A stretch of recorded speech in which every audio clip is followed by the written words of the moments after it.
চলে এসেছি মাসি শাশুড়ির বাড়ি। তো এসে মাসিমণি আমার দায়িত্ব দিয়েছে বোনের খাবারটা গুছিয়ে দেওয়ার জন্য। তো আমি গুছিয়ে দিয়েছিলাম।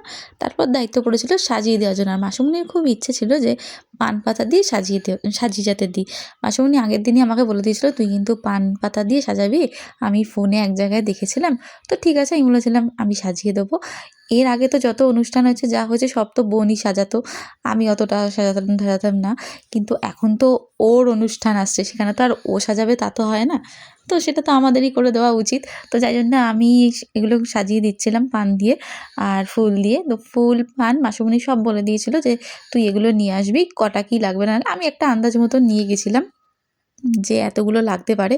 মাসিমণি কিন্তু প্রচুর আইটেম করেছে জানো তো। ভাত, ৭ রকম ভাজা, ভেজ ডাল, তারপরে হচ্ছে ফুলকপি দিয়ে গলদা চিংড়ি, কাতলা মাছ, মাটন, প্রচুর রান্না করেছে। চাটনি, পায়েস।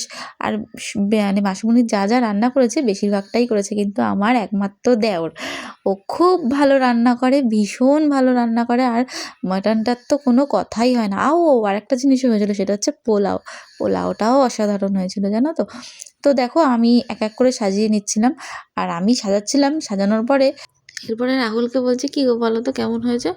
ওই মোটামুটি হয়েছে। এত বদমাইশ। তো আবার হাসতে হাসতে বলছে, না না খুব সুন্দর হয়েছে, আমি এমনিই তোমার সাথে ইয়ার্কি মারছি। মানে আমাকে ইয়ার্কি মেরে খালি সব কিছু বলবে বাজে হয়েছে বাজে হয়েছে, এত বদমাইশ। আর জানো তো আমি কোনোদিনও এর আগে এরকম পান পাতা দিয়ে সাজাইনি। এই ফার্স্ট টাইমই পান দিয়ে সাজাচ্ছি। দেখলাম ভালোই লাগছিল। পান আর হচ্ছে তোমার গাঁদা ফুল আর গোলাপের পাপড়ি। দেখো আমার সাজানো কমপ্লিট। এবার ব্রাইডকে আমরা ডেকে নিলাম। তো চলে এসছে। আর দেখো কি সুন্দর লাগছে না সাজানোটা। তোমরা কিন্তু জানিও কেমন লাগছে সাজানোটা। আর বোনকেও কেমন লাগছে সেটাও বলো। টাটা।